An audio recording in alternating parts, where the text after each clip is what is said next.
Hello, and welcome back to another episode of the Medicine and Machine Learning Podcast. I'm your host, Madeline Ahern, and in today's episode, I have the pleasure of interviewing Dr. Stephen Lin, who is the Service Chief of Family Medicine for Stanford Healthcare and the founder and executive director for the Stanford Healthcare AI Applied Research Team. Dr. Lin is also a self-taught photographer, dad, and piano player. He wears many hats and exemplifies all the traits of an experienced family medicine physician. He is flexible, driven, and motivated to lead and serve others. In today's episode, you'll get to hear about bringing AI research from code to bedside. Also, don't forget to follow us on Twitter at the MaML Podcast. Thank you and enjoy the show. Dr. Lin, thank you so much for joining us today. Thanks for having me. We're really excited to have you on the podcast. You have a background in family medicine, but so much more than that going on. To get started, why don't you just tell us a little bit more about yourself in general? Oh, sure. Well, I was born in Taiwan and I grew up in Vancouver, British Columbia, Canada. Came to the United States for college and then has been here ever since. So I was in North Carolina at Duke University for college, where I was really interested in health disparities and community work. And then I continued to pursue that in medical school at Stanford, where I decided to specialize in family medicine. In my spare time, I really enjoy playing music and teaching my 5-year-old daughter how to play piano. She's really enjoying that right now. And I also really like photography, really taking photos of my kids. I have a 7-month-old as well, and he's in a really cute stage right now. So those are my interests. That's fantastic. So it sounds like you're a young family. I can imagine that's really busy. It is, yeah, and work is really busy, but it's all very rewarding. I have to ask, I lived with a Duke alumni. Are you a big Duke basketball fan? I don't think they admit you if you're not. And if you're secretly not, you learn to love it at the end. So I was really honored and really privileged to be a part of both Duke and Stanford, which are big sports schools and basketball schools especially. So I've really gotten to enjoy that and still follow Duke basketball. And of course, Coach K retired recently, so it was very sad, but I'm glad that they went far in the tournament. Yeah, absolutely. I'll follow that up with another question. I heard from people that the camping out prior to the big Duke game is a paramount experience of college at Duke. Did you ever do that? It is a serious thing, but I was never brave enough to do that. Okay. Hats off to those who braved it. Serious hats off to those folks. I don't think I'm not really much of a basketball person myself. Being from the Midwest, hockey is more my speed, but I can imagine how cold it would be to camp out for hockey or for basketball, really. But so that's fantastic. I think you're right. So that interest in photography, I think, is so neat. Does that, where did that interest kind of crop up? Oh, that's really funny because I remember when I was young, my father used to take tons of photos of me and my brother growing up, and we used to hate it. And my dad would tell me, just you wait and see. When you become a father, you will suddenly one day develop an interest in photography. And I didn't believe him until I had kids. And that's exactly what happened. As soon as my daughter was born, I became really interested in photography. And thank God for portrait mode, because that's really makes it seem like I'm better than I really am. Yeah. So is the iPhone your camera of choice for your photography? It is. Okay, nice. I notice our listeners obviously can't see this, but behind you, it looks like there's a very beautiful collage of portraits. Are those your kids back there? Thank you for noticing that. Yes, my wife made this for me a couple of Christmases ago as a Christmas present. But it's just photos of our family together. So I have a few of these hanging in my offices. That's beautiful. I love kind of the centeredness around family, because that's part of what our conversation is today, is about family medicine, primary care. And I'd be really curious to hear a little bit more about your path into primary care. Yeah, as I mentioned, I think when I was in college, I was really interested in health equity and health disparities. and decided to just continue to pursue that in medical school. And I sort of came into medical school with an open mind, but really wanted to get back to doing work in the community and working on issues related to population health. And so I decided that the best way to do that was through primary care and specifically through family medicine. That's very cool. And you mentioned you're from Taiwan originally. Yes, born in Taiwan. That's very cool. Do you feel like that experience has given you a really unique perspective at all on family medicine in the United States? That's a really interesting question. It's such a different healthcare system in Taiwan.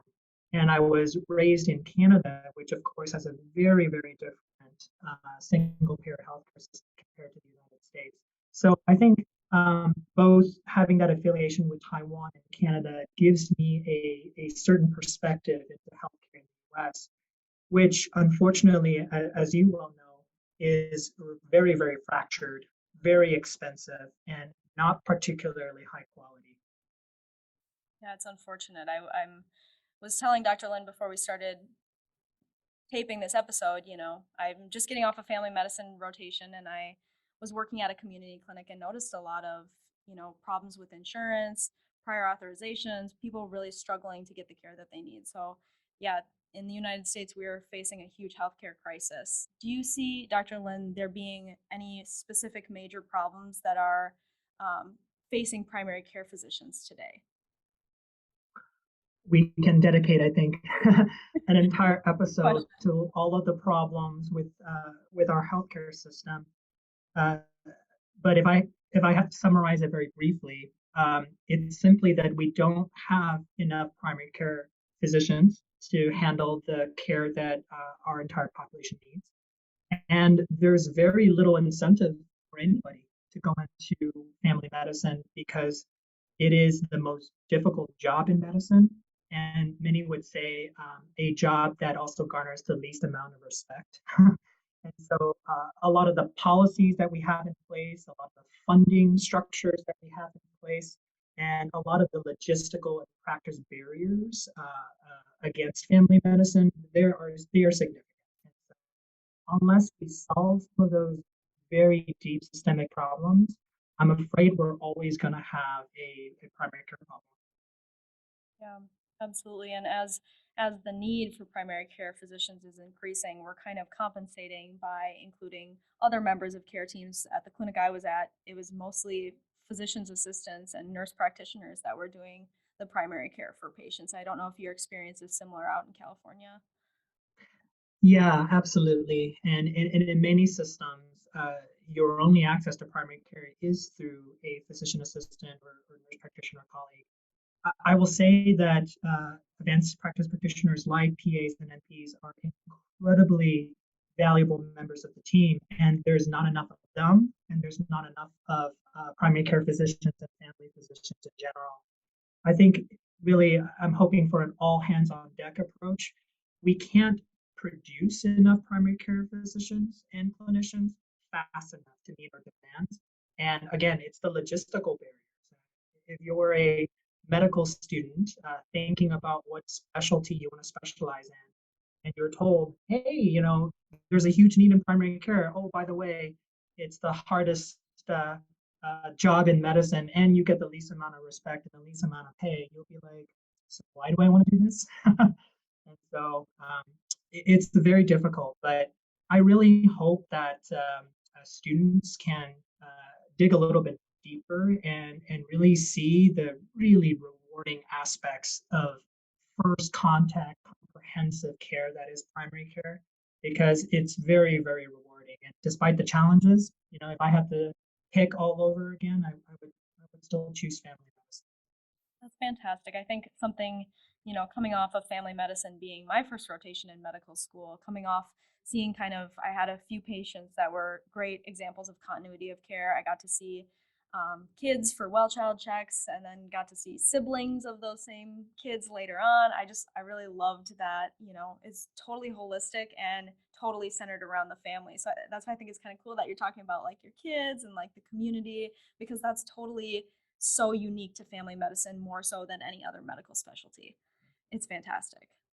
I think I think you're absolutely right. There's no specialty where you can see a baby that's literally, fresh out of the womb, couple of days discharged from the hospital, their mom, dad, siblings, grandparents, all at the same time. There's just no other specialty like it. So it's a beautiful thing.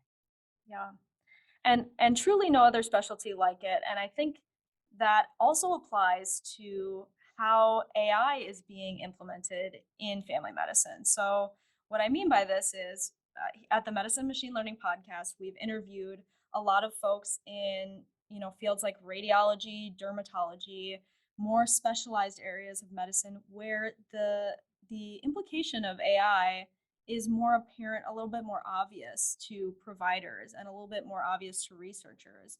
And when we talk about family medicine and artificial intelligence, people might not know how those two things go together. So, in your opinion, how do those two things fit nicely and how can they be used to improve the patient experience? That's a big question.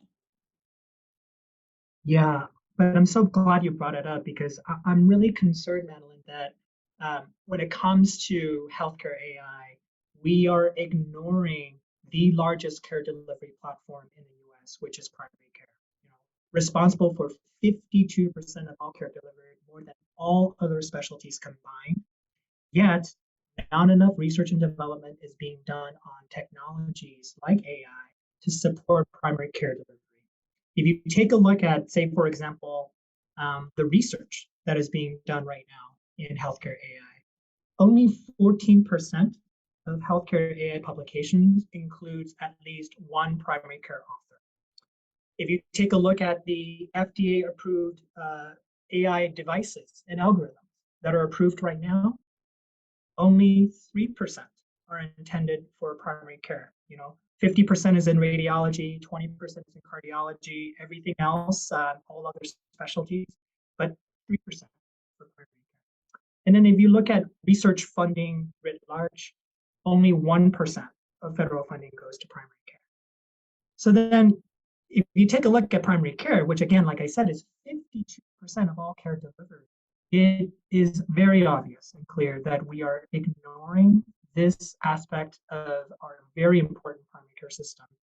And without more attention and investment to primary care, we're not going to be able to truly realize the potential of healthcare AI for the broadest population of patients. Absolutely. And I think you kind of touch on a few things, and one being the patient load for the average family physician is astronomically high and not decreasing anytime soon. More people in the United States are needing care, more people are needing advanced care. We see diabetes, hypertension, these things are just increasing.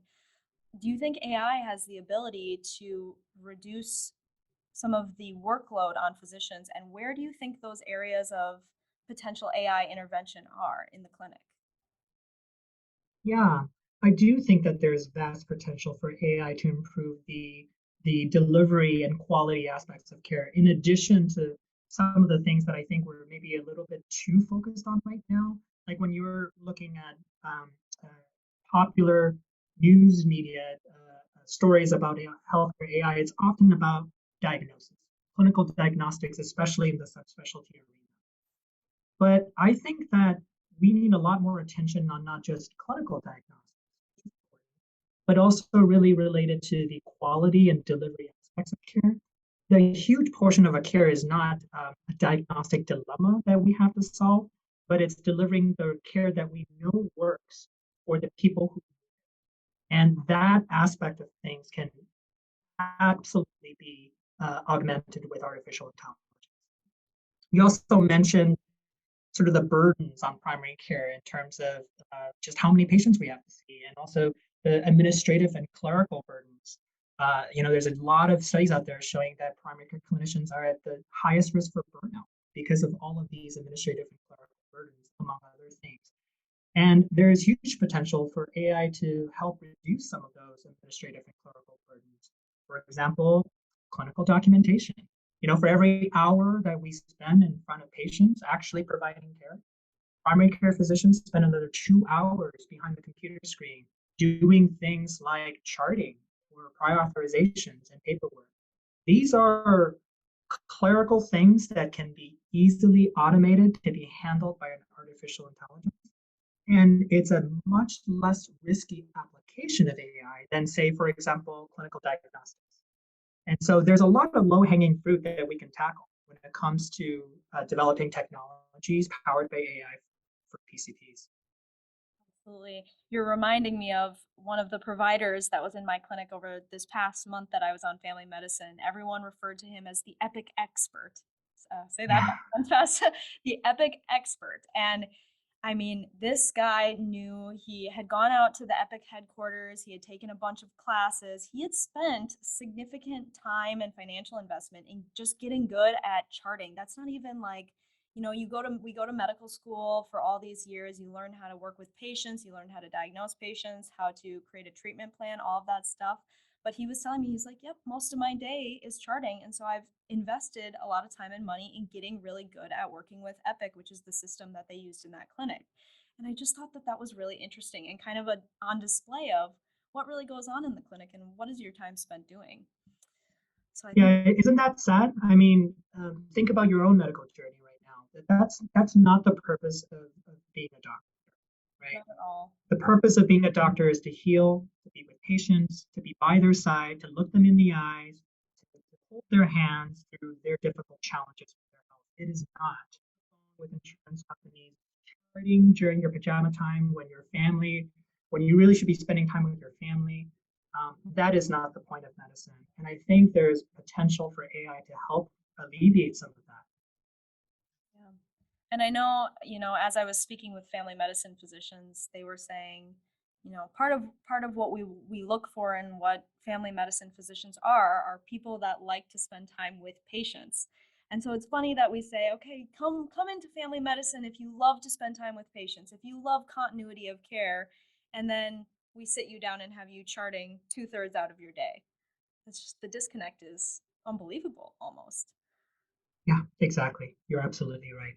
So that gives me a good segue into your work, and you're the founder executive director of the Stanford Healthcare AI Applied Research Team. And your guys's kind of whole situation is, I like your team's motto, from code to bedside. We say about research from bench to bedside. So I think that's a cool little a little quip there. But why don't you tell us a little bit more about what your team does? Yeah, exactly. The code to bedside thing is deliberate, and I'm so glad you basically figured out what we were trying to say, which is the bench to bedside equivalent of the AI age. Um, the reason I started this team is because when you take a look at the field of healthcare AI as it exists today, you see that there are increasingly sophisticated models that are being developed, very, very powerful predictive analytics and tools that, if you take a look at the studies, perform incredibly well. But very little of that, a tiny fraction of that is actually getting to the bedside to benefit, even a single patient or provider. More than 90% of the AI algorithms that are out there are never making it into production. And why is that? I think it's because we have a translational gap or an implementation gap, if you will. A lot of the technologies that are being developed are really just dying in publications and never being applied because the development of the technologies was done separately and completely removed from considering how it would actually integrate into the daily work of clinicians and healthcare teams. And so when it comes time to apply the same technologies, there's a huge barrier. You can't just develop something and then know and think that it's going to work, right? Healthcare systems are extraordinarily complex. Workflows are extraordinarily complex and varied across not only institutions, but between different specialties within the same institution, even between clinics within the same specialty and department. They're very, very different because they're very, very sensitive to local conditions, local needs, staffing, patient population. There's so many different factors that go into how something will and will not work. And without that understanding of the complexities of implementation science and using implementation science methodologies and strategies to think about healthcare AI, I'm afraid that most of what we're developing right now in the basic science sphere of healthcare AI are never going to make it to the bedside. And so that's why we created the HEART team at Stanford. It's to just focus on that implementation piece. So we are really unique in terms of our staffing model. We actually don't have a single computer scientist or a data scientist on our team at all. We Oh, are completely made up of primary care clinicians, quality improvement specialists, workflow specialists. Um, our methods are not in the traditional research field. It's much more in the quality improvement and implementation science research field. And so we use things like human factors engineering or design thinking, a lot of mixed methods, qualitative research into figuring out how does a technology work in particular settings, and then how do you scale that? that's fantastic. And I see on your website you guys have lots of cool partners. Amazon, American Academy of Family Physicians, American Board of Artificial Intelligence in Medicine. So it's clear that your ideas are getting a lot of traction, and it's clear that these things are going from just ideas to actual things that can be implemented for patients, which I think is fantastic. And I think kind of addresses a large concern in medicine, which is that we as a country and as academic institutions invest so much money, resources in research that sometimes doesn't even end up making a patient's life better. So I think to make the patient's life better, to improve the workflow of clinicians, I think that this is a really noble goal. And I'd be curious, have you guys had any projects that you've been able to take from the code or from the bench to the bedside yet?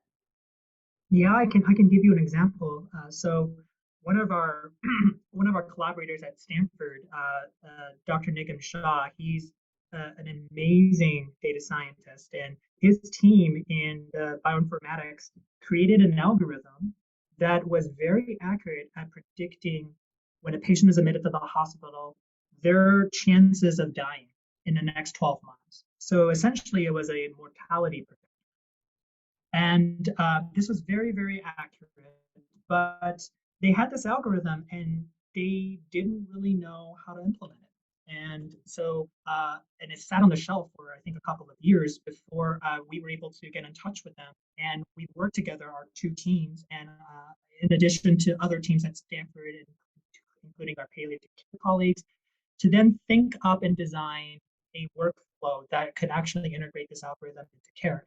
So we decided to implement it in the inpatient space where our social workers and our palliative care colleagues were involved. And what we would do with this model is to prioritize advanced care planning discussions.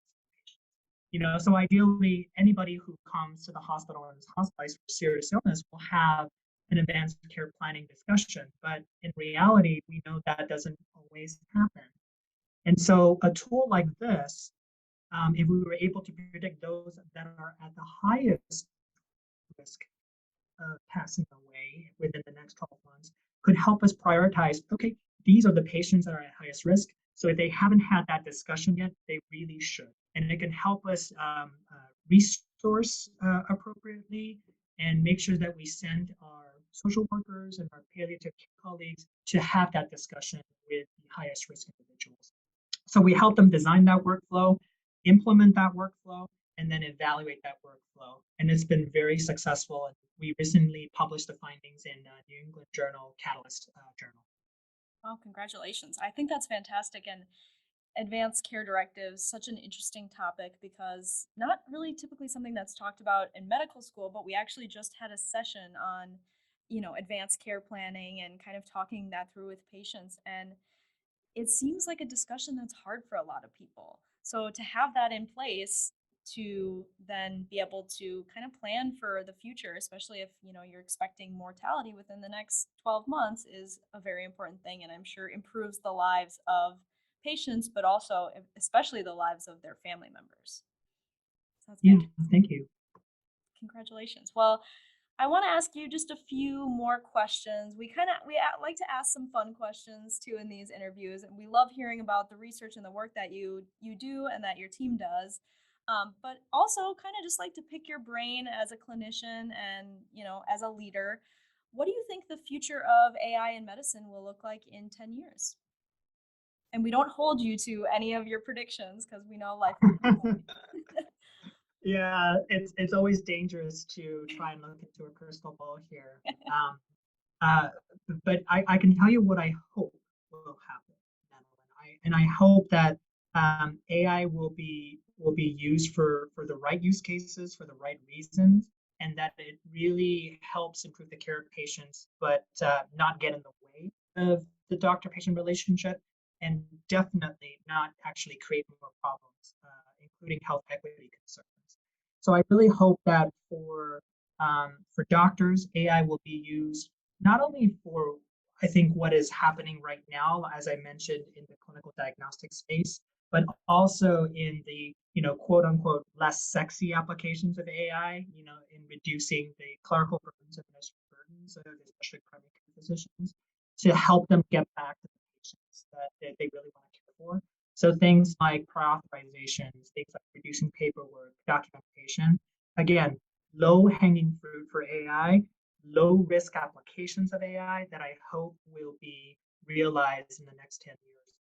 Of course, better diagnostics is always important, but as opposed to, subspecialty spaces where diagnostics might be the focus of AI, in primary care, it's also about the quality and the delivery aspects of care itself. And so one project that we're working on, for example, is using AI to predict the risk of avoidable healthcare utilization. So can you take the electronic health records of the patient and predict who are at highest risk of ending up in the ED or in the hospital for an entirely preventable condition? And if you can make those predictions and intervene on those patients early, you can save them an ED visit, you can save them a hospitalization, keep them healthy while lowering costs. That is a good example of what I think a good primary care and population health use case for AI would be. So I'd like to see more of that in the next 10 years. I also hope, uh, sincerely hope, and I'm glad that there's more attention paid to this in recent years, that we address some of the biases and the ethical limitations of healthcare AI. So you might be well aware, and your listeners are probably aware, that there are significant biases when it comes to healthcare AI. Many of them, again, along racial ethnic lines. For example, if we're not capturing the data for certain marginalized populations, be it racial ethnic minority groups, LGBTQI groups, people who just don't access care because they don't have the right insurance, then we are not developing algorithms and models to accurately reflect their experiences. We can't make predictions about them. We can, and our models will be biased against them because their data is not represented in our data sets. So we need to get way more data from vulnerable marginalized populations to make sure that these tools work for them and not against them. And I sincerely hope that in the next 10 years, we'll make significant progress.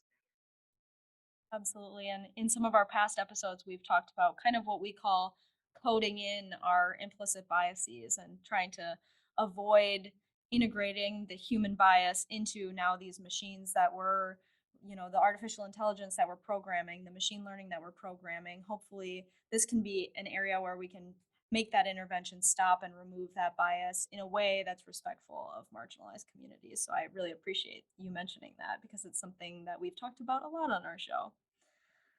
I'll move on Yeah. to our next question.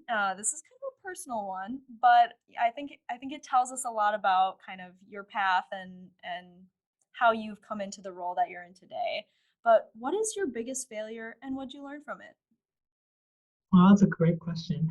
Be professional or personal, we do not discriminate. It's whatever you feel you've learned a lot from. We're open to everything. Yeah.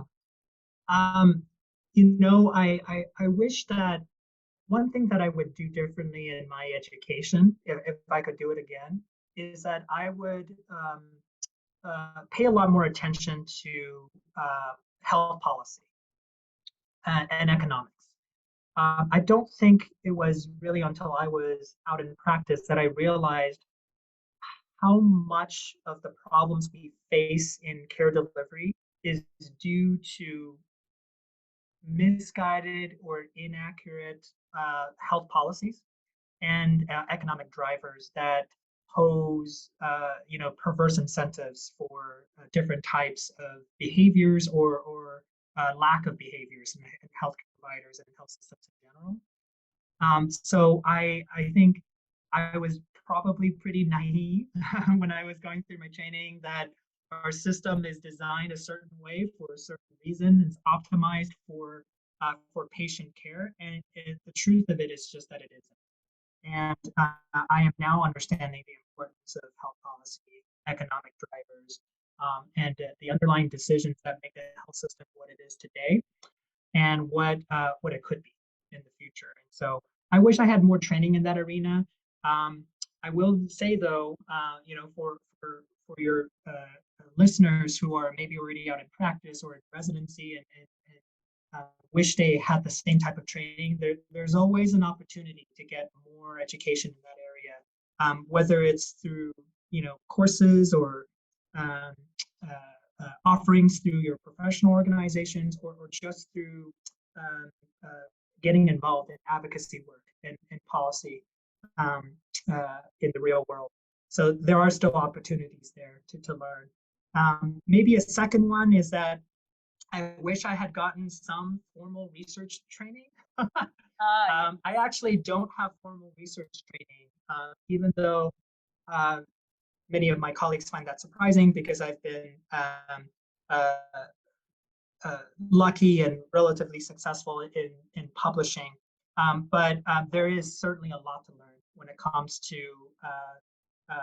being a researcher. And I had to learn a lot of that on my own because I never had formal research mentorship. And that is something that I think would have been really, really helpful. Yeah, absolutely. But I will say learning on the job is certainly one way to do it, right? A little bit harder maybe that way, but certainly possible as you've showed us. So, Well, absolutely. You're never going to learn everything you need to learn. It's certainly not in primary care and family medicine in your 4 years of med school, 3 years of residency. I think it takes a lifetime and plenty of opportunities. And so, for people who um, ask me, how do I get into this field of healthcare AI? I don't know how to code. I don't have computer science background. I don't have data science background. What I say is, well, neither do I. And I founded a direct research team focused on healthcare AI. And I think the key here is that there are plenty of amazing data scientists in industry and academia who are doing that work. But I think where there is a huge gap and where we could really use clinicians with actual clinical experience and understanding of health systems to fill in that gap is in the implementation science space. And for that, you don't need to be a researcher with a capital R. You don't need to be a data scientist with a master's or a PhD in computer science. You just need to be a really good clinician with some fundamental understanding of how systems work. Some quality improvement, training is helpful, but you get a lot of that in family medicine. And you can really significantly contribute to the field by filling in those gaps and working with data scientist partners in academia and industry to develop technologies that are going to be human-centered, patient-centered, provider-centered for the right use cases, and not for the wrong reasons. absolutely. You have made me kind of curious though, with no formal research training, how did you get interested in this area of artificial intelligence in family practice? Just kind of stumble across it. It was not intentional. I did stumble across it, and it really is. I spent 6 years as the medical director of our primary family medicine clinic at Stanford. And when you're in an operational leadership role like that, you get a lot of insight into what's underneath the hood. All the broken healthcare processes that even as a frontline clinician, you might not necessarily be aware of, as well as uh, some of the issues related to provider burnout that you're seeing at a higher level that you desperately want to, but have very little means to fix. And so it's through that lens that I really got interested in the possibility of technology fixing some of these issues. And about 6 years ago, my first AI project was when Google contacted me because they were interested in developing a voice-enabled digital scribe to solve the documentation burden problem. That was my first project, and it was a really great one because it was exactly what I wanted to help, just reduce burnout in my faculty, but then also my first foray into healthcare AI. And really, it's from that project that I then discovered this implementation science gap and decided that there was a need for another group at Stanford that was just focused on that. So that's how I got there. Very serendipitous. I like that. And I do also want to circle back to what you were saying about, public policy and kind of you wishing you would have gotten more interested in that as a medical student.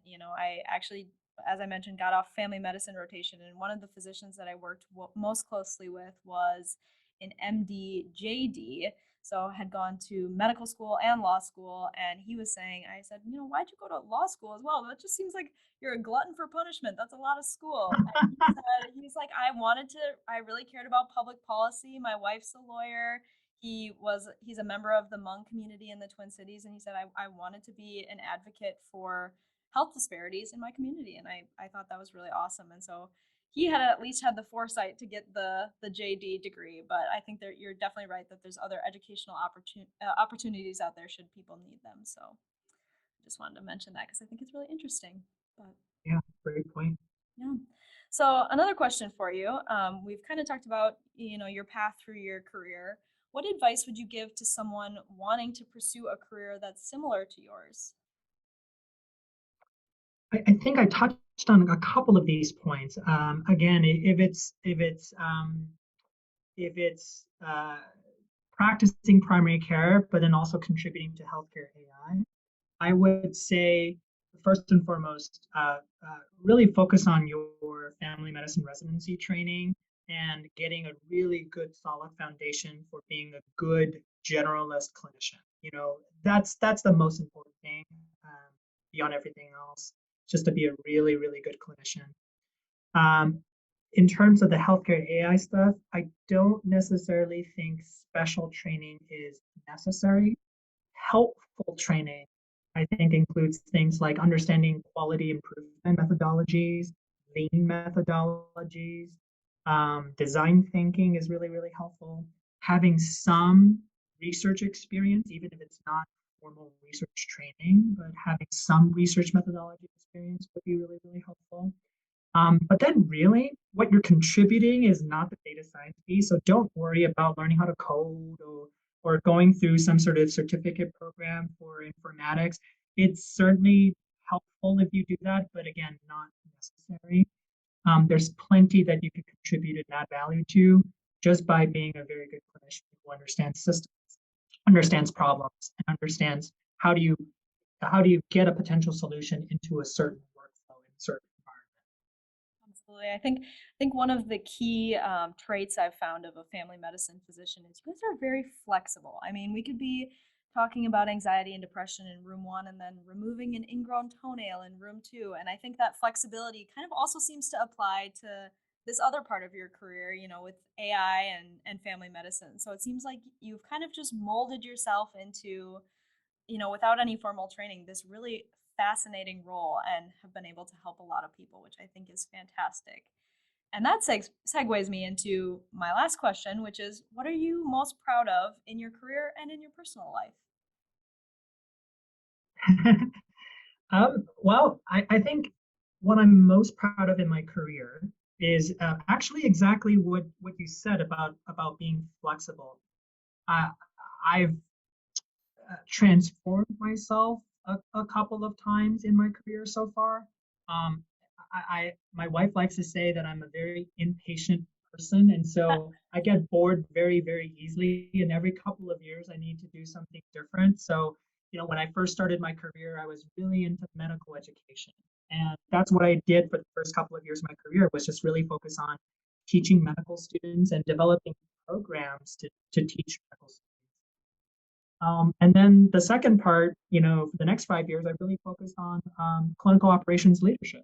So I became a medical director of a clinic and learned a lot of the trials and tribulations of what it takes to be a leader, managing a clinic, busy primary care clinic with a lot of busy providers. And then now in this, third stage of my career, really leaning into research and research into an emerging field like it's the flexibility that is so interesting to me and what I love most about my job. And something that I'm really, really proud of, I think, is the ability to transform and adapt. And hopefully that means, in the next 5 years, I'll find something else to do again and be able to contribute in other ways. So that's one of the things that I'm most grateful for and most proud of in my professional life. And I thank my family medicine training for that, really. It's the generalist mindset, the chameleon mindset, and being able to sort of change yourself every couple of years. I really enjoy that. Personally, that's a very easy thing. It's going to be my two kiddos. Absolutely. So just seeing my two kiddos grow up. My son, who's 7 months old, he's really young right now, but even just seeing him like really enjoy eating, really enjoy being more interactive with us, starting to understand, I think, a little bit of what we're saying. Last couple of days, I think he started saying data. At least I think I'm imagining him saying that. So, those little milestones are just victories every single day. And my daughter, who's 5 years old and going into kindergarten next year, incredibly proud of her doing so well in preschool and learning how to interact with kids, especially during the last couple of years of COVID. Social interactions being so limited and so difficult. Seeing her develop her language and her social skills and her emotional intelligence. Really proud of that. So that's easy. It's going to be my kids. Awesome. And so somewhere in all of this, you found the time to teach your daughter how to play the piano. That's amazing. She loves it, and I love teaching her. So it's really fun. I'll get home and then she'll greet me at the door, and then she'll sometimes take me to the piano and show me that she's been practicing, and she's really catching up really quickly. So I'm very proud of her. That is awesome. Full disclosure, took 7 years of piano lessons. We had a beautiful grand piano. My parents wanted me to be good at the piano so terribly, and I can't play anything anymore. It was not my talent. I'm glad your daughter is finding joy in it because I think talent is a product of joy and love for something. So it seems like, I think you're right. yeah, it seems like she has a love for that, and you have a love for her, which I think is amazing. So, Oh, that's so sweet of you to say. Thank you. um, any closing words for our listeners? I really enjoyed this conversation, Madeline. I hope your listeners got something out of it, and look forward to hearing future episodes of the podcast. Awesome. Thank you so much, and thanks for joining us. Thank you.